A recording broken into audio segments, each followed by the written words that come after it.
Je m'appelle Hélène Martin. J'ai commencé à jardiner sans me poser la question. Moi, ça fait partie de mon héritage familial, si on veut.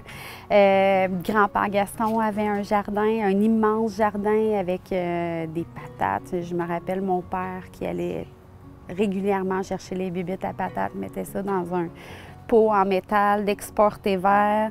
Mes grands-parents maternels avaient aussi un jardin immense. Et je me suis jamais vraiment posé la question. Pour moi, c'est naturel jardiner. Ça fait partie de l'été. Ça fait 7 ans que je jardine ici.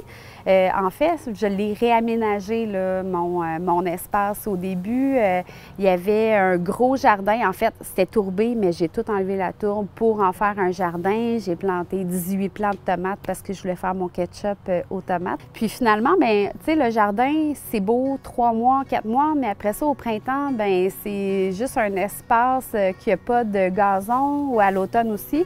Fait que j'ai décidé de recentraliser ça dans des bacs. Il faut dire aussi que j'ai une petite cour. J'ai vraiment une petite maison, une petite cour au centre-ville. Donc, il fallait maximiser l'espace. Puis, étant nouvellement propriétaire d'un jeune homme de 18 mois, bien, je voulais avoir un plus bel espace pour lui pour qu'il puisse jouer au baseball dans la cour.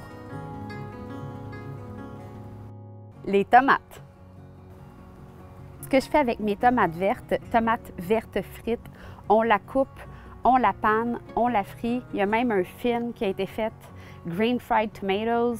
C'est une recette super populaire au sud des États-Unis. Servez ça avec une petite mayonnaise. Même Ricardo a une recette. La courgette.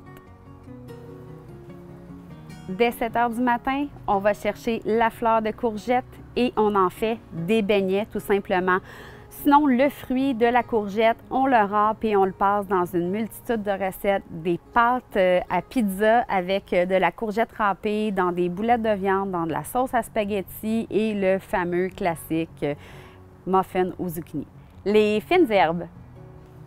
Mes recettes préférées de fines herbes est celle de Colonel.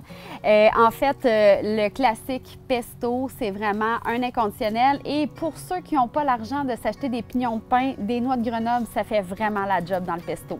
La sauge, on peut servir ça avec des plats de courges, des plats de saucisses. C'est tout le temps délicieux.